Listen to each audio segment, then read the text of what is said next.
अस्सलाम वालेकुम नाजरीन। इस एपिसोड के आगाज में हम देखते हैं मस्जिद अक्सा के मेंबर के साथ सब लोग मौजूद होते हैं। सलाहुद्दीन अयूबी, अमीर शेरकू और बाकी साहब बहुत परेशान खड़े होते हैं और फिर सुल्तान के वहां तशरीफ लाने पर सब लोग अदब से खड़े हो जाते हैं। सलाहुद्दीन अयूबी जैसे ही आगे बढ़ने लगते हैं मगर सुल्तान उन्हें पीछे कर देते हैं और फिर एथरस से कहते हैं तुम लोग जा सकते हो। ये सुनते साथ ही एथरस अपने सिपाहियों के साथ वहां से रवाना हो जाता है। करातेगन भी वहां से जाने लगता है मगर सलाहुद्दीन अयूबी को गुस्से में देख कर रुक जाता है और फिर सुल्तान मेंबर के पास जाकर पूछते हैं क्यों हमने ये मेंबर बनाया। तो शेरकू कहता है मस्जिद अक्सा के लिए मेरे सुल्तान। तो जवाबन सुल्तान कहते हैं अच्छा तो फिर मैं आपसे पूछता हूँ शेरकू अफंदी, क्या हम इतने सालों से इस मेंबर को इसकी सही जगह यानी कुदस के दिल मस्जिदुल अक्सा में रखने के लिए नहीं लड़े? क्या हम इसके लिए मिस्र नहीं गए? क्या तुम लोग नहीं जानते कि कुदस का रास्ता कहरा से होते हुए गुजरता है? तो जवाबन शेरकू कहता है हम जानते हैं मेरे सुल्तान। तो सुल्तान गरजते हुए कहते हैं अगर तुम जानते हो तो फिर इस शर्मिंदगी के साथ वापस क्यों आए हो? हालांकि तुम जानते थे कि हमारी गैर मौजूदगी में वो काफिर ले लेंगे। तुम इस्लाम की असल सरजमीन को कैसे छोड़ सकते हो? ठीक है तुम आ गए, लेकिन अब तुम मेरे सामने कैसे खड़े हो सकते हो? तो यारोकी कहता है सुल्तान अगर मुमकिन है तो क्या हम इस मामले पर निजी कमरे में बात कर सकते हैं? तो जवाबन सुल्तान कहते हैं ये क्या है यारोकी, क्या तुम शर्मिंदा हो? क्या तुम्हें निजी कमरे में वो इज्जत मिल जाएगी जो तुम्हें तलवार से नहीं मिली? यहाँ तक कि उल्मा और सोफिया ने भी तुम्हारी शिकस्त के बारे में सुना। अब ये क्या ज्यादा हो जाएगा कि अगर महल के लोग भी सुन लेंगे? तो अब एक एक करके मुझे बताओ कि वहाँ क्या हुआ था। दूसरी जानब कुदस में सबीला आगे बढ़ रही होती है तो उसका सामना बालन से होता है। बालन उससे कहता है मैं तुम्हारा इंतजार कर रहा था। वहां से गुजरने वाला लाड गए उन्हें देखकर रुक जाता है और छुपकर उनकी बातें सुनने लग जाता है। सबीला कहती है मैं भी तुमसे मिलना चाहती थी बालन, तुम्हारा शुक्रिया अदा करने के लिए जो कुछ तुमने लॉर्ड ज्यूम के लिए किया। तो बालन कहता है ऐसी कोई बात नहीं, मैंने वही किया जो मुझे करना चाहिए था। बादशाह मुझे मिस्र में एक खास फरीजा सौंपना चाहता है, चाहे मैं इस फर्ज को कबूल करूं या ना करूं। एबलन में मेरे मुस्तकबिल पर बराह रास्त असर पड़ेगा और ना सिर्फ ये, लॉर्ड ज्यूम की आजादी भी इसी सूरत हाल पर मुनहसर है। तो सबीला पूछती है तो फिर तुमने क्या कहा? तो बालन कहता है मैंने इसे कबूल कर लिया, मैं मिस्र जाऊंगा। ये सुनते साथ ही सबीला खुश होते हुए उसके गले लग जाती है और उससे कहती है मैं तुम्हारी बहुत ज्यादा शुक्रगुजार हूँ। ये मंजर देखकर लाडगाय आगे बढ़ता है और कहता है दो पुराने मोहब्बत करने वाले मिल गए, आपने एक दूसरे को बहुत याद किया होगा। उसे वहाँ इस तरह देखकर सबीला बहुत ज्यादा परेशान हो जाती है।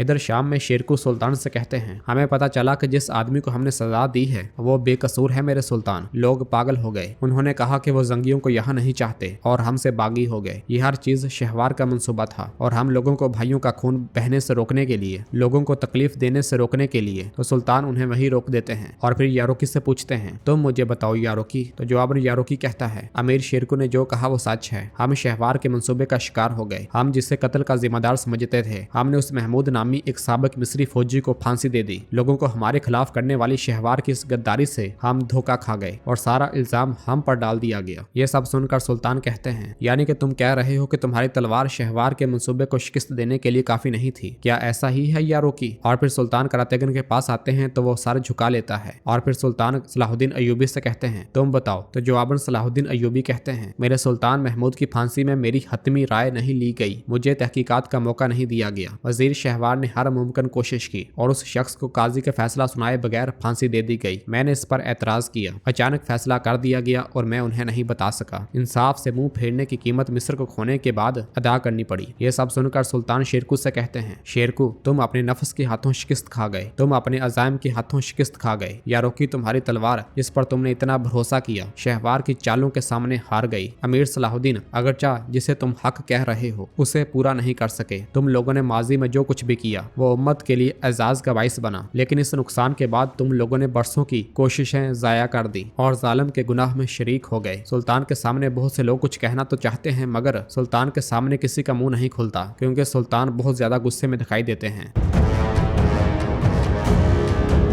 जबकि दूसरी जानब कुदस में शमसा राहिबा लोसिया से कहती है जब हम छोटे थे तो आप हमें जैतून की बीज चुनने के लिए ले जाती थी, है ना राहिबा लोसिया? आप इस तरह जैतून के दरख्त की एक शाख पकड़ती थी और आप हमें बताती थी कि जैतून का दरख्त नजाकत, खूबसूरती और बरकत की अलामत है, चलें इसे पकड़ें, बिल्कुल पुराने दिनों की तरह। मुझे दोबारा बताएं। शमसा के बाजू पर एक निशान को देखते साथ ही राहिबा लोसिया की जान में जान पड़ जाती है और वो एकदम से उसका बाजू पकड़ लेती है और फिर रोते हुए कहती है तुम शमसा हो? उनके होश में आते साथ ही शमसा बहुत बहुत ज्यादा खुश हो जाती है। खुदा का शुक्र है रहबा लोसिया, मैं आपको याद आ गई। बराए मेहरबानी मेरी माँ को याद करने की कोशिश करें, बराए मेहरबानी। जबकि इधर शाम में सुल्तान मेंबर के साथ जा खड़े होते हैं और बहुत देर सोचने के बाद हाथ बढ़ाते हैं तो उमर मुल्ला उनके हाथ में मशल देते हैं और फिर सुल्तान शेरकुश से कहते हैं, अब इस मेंबर को जहाँ से इसका ताल्लुक है यानी कि मस्जिदुल अक्सा में रखना सिर्फ मेरी मोहब्बत नहीं है बल्कि ये पूरी उम्मत के दिन रात की दुआ है। अब जिस तरह तुम लोगों ने मिस्र में किया इस तरह उम्मत के ख्वाबों को इस मशाल के साथ जला डालो, क्योंकि जो कुछ मिस्र में हुआ तुम लोग कभी भी उस नुकसान का कफारा अदा नहीं कर सकोगे। अब इस मेंबर को जो भी जलाना चाहता है आगे बढ़े और जला दे इसे। जब कोई भी आगे नहीं बढ़ता तो सुल्तान शेरकू से कहते हैं, अमीर शेरकू ये लो। शेरकू कुछ ही कहने लगते हैं तो सुल्तान चिल्लाते हुए कहते हैं, मैंने कहा इसे ले लो। ये सुनते साथ शेरकू सुल्तान के पांव पड़ जाते हैं और कहते हैं, मेरे सुल्तान ऐसा मत करें, इस नाकामी और जिल्लत का जिम्मेदार मैं हूँ। मैं सारी जिंदगी इस शर्म को अपने सीने से लगाए जी लूंगा, लेकिन ऐसा ना करें। मैंने बहुत बड़ी गलती की है लेकिन मेरे पास इसके लिए कोई जवाब नहीं है। मुझे माफ कर दे मेरे सुल्तान, मुझे सिर्फ एक और मौका दें ताकि हम मिस्र और कुदस दोनों को ले सकें और मेंबर को वहां रख सकें जहां से इसका ताल्लुक है। मुझे माफ कर दें सुल्तान, मुझे माफ कर दें। शेरकू की इस तरह बेबसी देखकर सुल्तान का दिल नरम पड़ जाता है और वो मशल वापस कर देते हैं और फिर अपना चोगा छुड़वाते हुए कहते हैं, इस जख्म को भरने के लिए बहुत वक्त लगेगा जिसे तुमने खोला है शेरकू। अब तुम सब जा सकते हो, अब तुम सब मेरी नजरों से ओझल हो जाओ। और फिर सब के साथ जब सलाहुद्दीन अय्यूबी भी वहां से जाने लगते हैं तो सुल्तान उन्हें रोक लेते हैं और उनसे कहते हैं, तुम मेरे साथ आओगे। और ये कहते साथ ही सुल्तान महल में चले जाते हैं।